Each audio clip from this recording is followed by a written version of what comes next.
Okay, the next thing we're going to do while we have some parts waiting for cement to dry is we're going to do some technical taping on some things. So let's go through and find our baffles, which we did very early in the process. We have two large and two small. You might remember we cemented those guys together. Also, I like to work on these rubber mats here.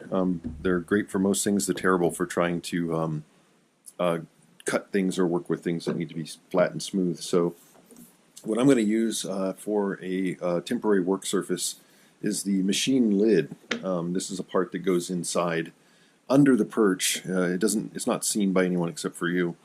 And I'm going to use that for my flat work surface. But if you have something else like a cutting board or just a piece of scrap wood that you like, that'd probably be better because I'm going to be actually cutting against this and I'll be scratching it up. So again, I don't find that to be too much of a problem because it's going to be inside the machine, but if you don't care for that, then you'll need something else to work on. So to get these baffles ready, we're going to remove all this hardware that we used to clamp it down when we cemented them together.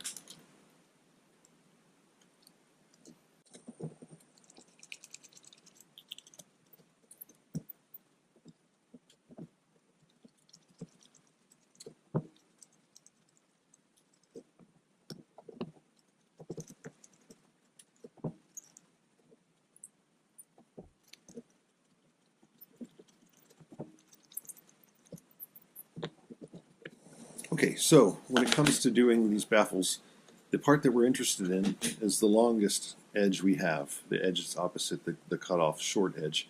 And we're just going to be putting duct tape on this surface. That serves two purposes. It makes the machine quieter when coins drop into it.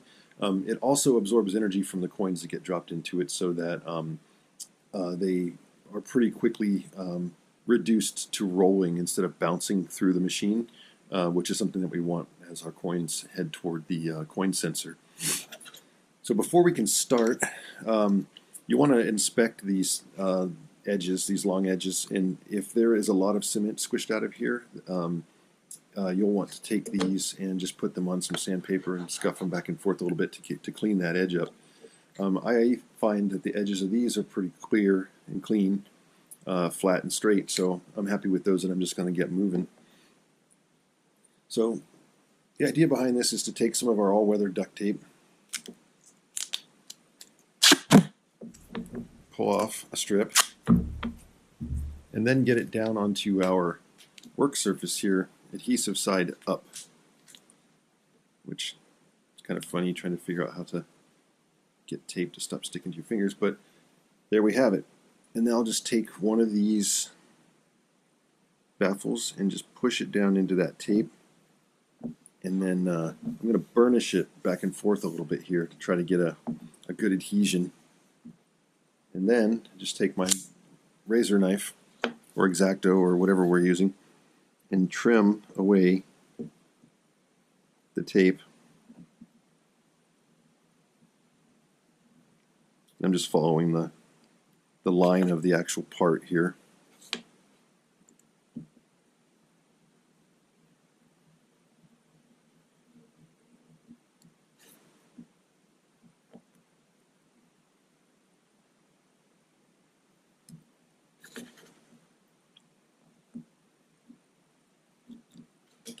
Then should be able to just remove it. If it doesn't come away, it means you just have a little more trimming to do. There we go. So now I have a nice strip of padding on that baffle. I like to do this twice. I don't like to, but I find that the machine works better if we do. It's just quieter. So I'm going to just repeat that process again. I'm going to press this surface into the tape, burnish it back and forth a little bit, and trim.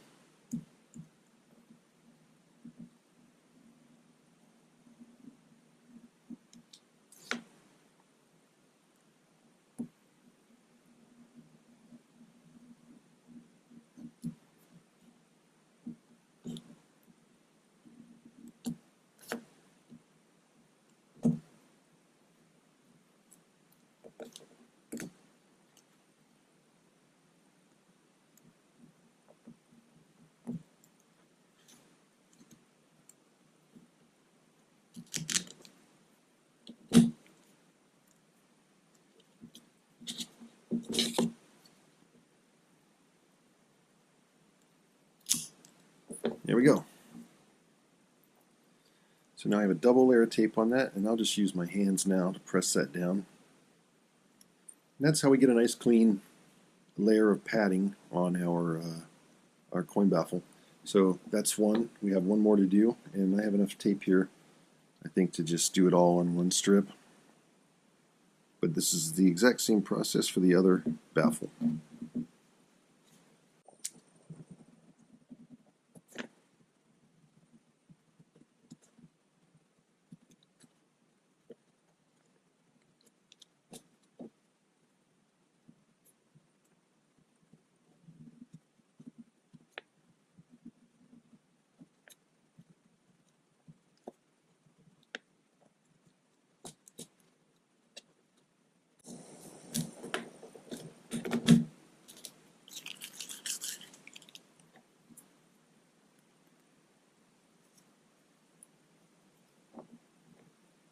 Go.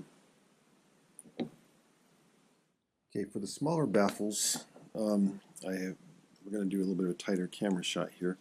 It is the same technique as the larger, but quite a bit more challenging, just because these are small and the shape is a little strange. The nice thing about working on the small baffles is that we only need to cover one surface with tape. The way these go into the machine, they kind of live in there sideways like this, and we just need tape on this surface. We don't care about this bottom surface. So it's just a little bit of a fiddlier job to get the tape on because they're small, but other than that, pretty much the same.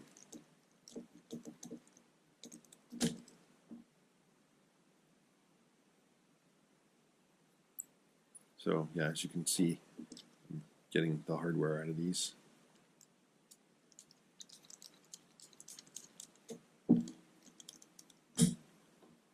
So we want to look at these baffles the same way we did the larger ones and see if we have any excess cement squirting out of on either of these surfaces.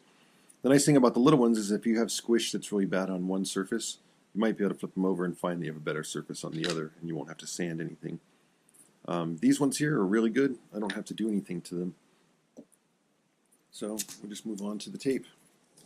So same as before, just want to get the tape down onto my surface adhesive side up,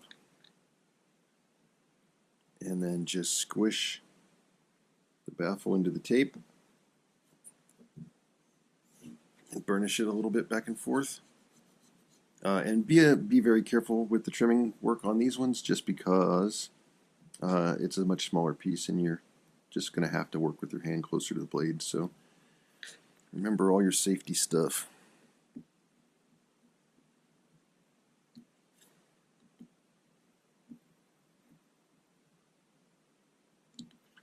When I get to the front here where this curve is, I just cut it across the curve.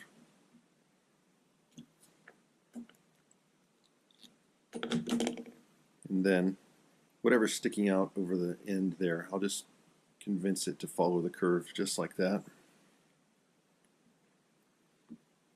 It's that simple. Just going to do one more of those. Remember to do this burnishing part here where you rub it just to get good contact with the tape.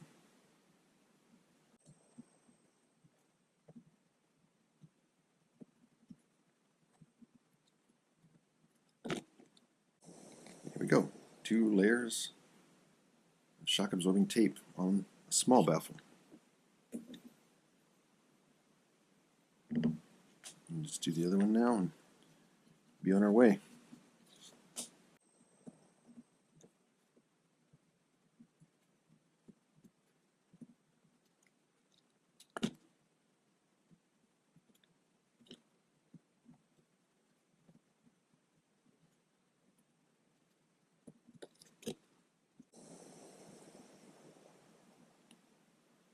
Okay, there we have it.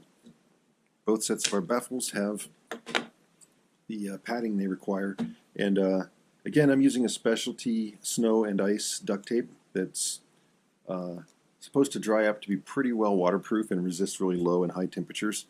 Um, I'm sure you could probably get by using any kind of duct tape, your favorite duct tape.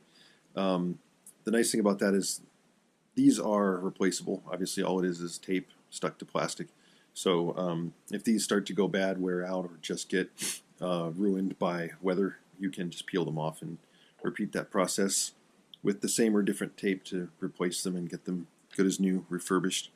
So that's all the work that we're going to do for the baffles. So those guys are pretty much done. I'm going to go over into my actually done parts.